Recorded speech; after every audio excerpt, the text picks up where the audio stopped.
Howdy ho, guys and gals. Jeff King here in the old den of tools, and today normally I'm talking to you about fire sales, and today we're just talking about fires, bad ones, and why it's going to affect your pocketbook. Luckily, nobody was killed. A couple people were injured.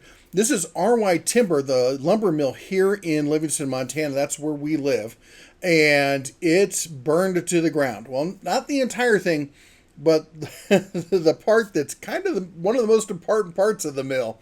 And we're going to talk about, first let me give you an idea about how the size of the mill, where it is, and all that kind of stuff. So this is an overview of the mill.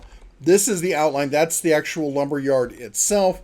That is, yes, that's the Yellowstone River next to it. Yes, that Yellowstone. And then down here, this is all the raw timber. That's all the stuff that comes in off the trucks, off the trains, getting stockpiled. That's their fresh stock ready to go. Up here is that the finished yard. That's where everything that's been cut, been planed, been kiln dried, is ready to go on the trucks and go to the store. That's where that sits. That right there is the fire. There where the fire was. Guess what that building in the center is? Their planer. Yeah, so that building and two other buildings that house other machinery burned to the ground, gutted would be probably a better term, but everything inside is just gone. Now, just to give you an idea how big the yard is and what all burned to the ground, I've got some video, so let's take a look at that. Well, here we are. This is about, I think I got about a third of the actual raw lumber yard here in the footage, and you can see that's what's getting ready to be processed. And then we're going to come around here and we're going to see the actual buildings where the fire were. First, that's the secondary buildings that got burned to the ground. And then the planer was in this building over here. As you can see, it's still roped off.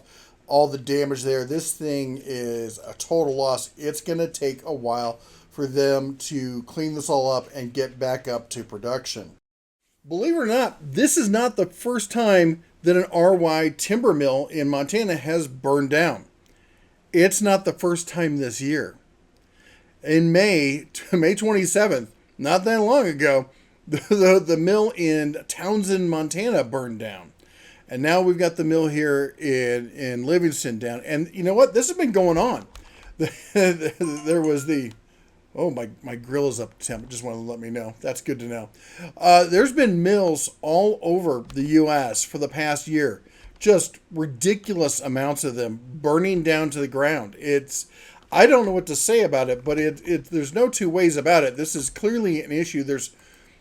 I don't know if it's safety standards. I don't know if it's fire bugs. And if you've been following what's been going on in food production, a lot of the food production plants have oddly been burning to the ground. It's almost like a lot of our infrastructure has been burning to the ground. Huh. I don't know. I don't have my tinfoil hat on today, so I don't know what to say about it. I'm sure you can speculate about it. Anyway, just wanted to give you a heads up because this was a major producer. It still is. It's a major producer of stick timber here in Montana, and it goes out to stores across the U.S. And even if it's only 5%, that's going to reduce the amount across the board, and it doesn't take much to cause prices to go up. Because they've already shot up. Now, they floated back down to where we'd seen before, but this could cause them to go back up again. Let's hope not. Fingers crossed. Anyway, you all take care. God bless. And as always, shine on.